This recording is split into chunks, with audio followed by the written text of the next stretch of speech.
मुंबई पुण्यातील दहशतवादी हल्ल्याचा कट उधळला। गुप्तहेर यंत्रणांकडून 9 दहशतवाद्यांना अटक। दहशतवाद्यांनी केली होती दादर स्थानकाची रेकी। दिल्ली सुद्धा होती टार्गेटवर।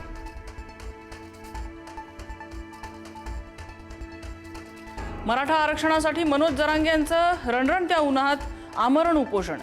शेतात बसून जरांगेंचं आमरण उपोषण। मंत्री विखेंच्या आवाहनानंतरही जरांगे आंदोलनावर ठाम।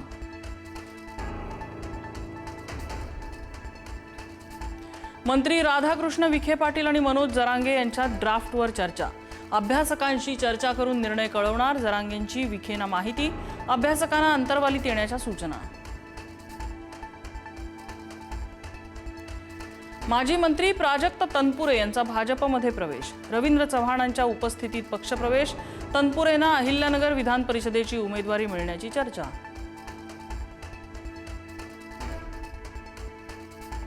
राष्ट्रवादीच्या वरिष्ठ मंत्र्यांना पक्षनिधीसाठी नियमित योगदान देण्याच्या सूचना। खासदार पार्थ पवारांनी सूचना दिल्याची माहिती। या भूमिकेवरून राष्ट्रवादीचे ज्येष्ठ मंत्री नाराज असल्याची चर्चा।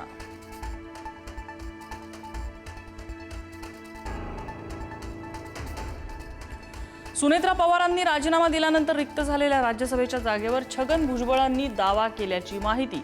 रिक्त जागेवर वर्णी लागावी यासाठी भुजबळ कमालीचे प्रयत्नशील असल्याची माहिती।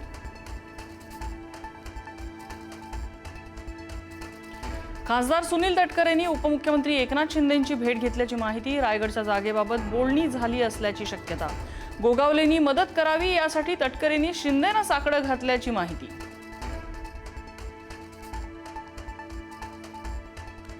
पुण्यात विषारी दारूमुळे 22 जणांचा मृत्यू। गुत्तेदार योगेश वानखेडेला अटक। आतापर्यंत 13 जणांवर निलंबनाची कारवाई। 3 निरीक्षक, 6 दुय्यम निरीक्षक आणि 4 कर्मचाऱ्यांचं निलंबन। दारूबंदी असलेल्या गुजरातमध्ये ऑक्सिजन टँकरमधून दारूची तस्करी। पोलीस तपासात महाराष्ट्र कनेक्शन उघड। टँकर चालकाला पोलिसांनी घटनास्थळावरून केली अटक।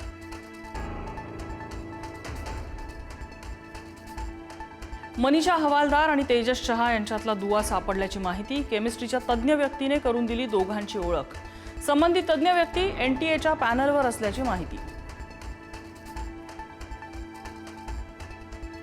सीएनजी ग्राहकांना पुन्हा दरवाढीचा फटका। महानगर गॅसकडून सीएनजीच्या दरात प्रति किलो 2 रुपयांची वाढ। घरगुती पीएनजी सुद्धा 50 पैशांनी महागलं।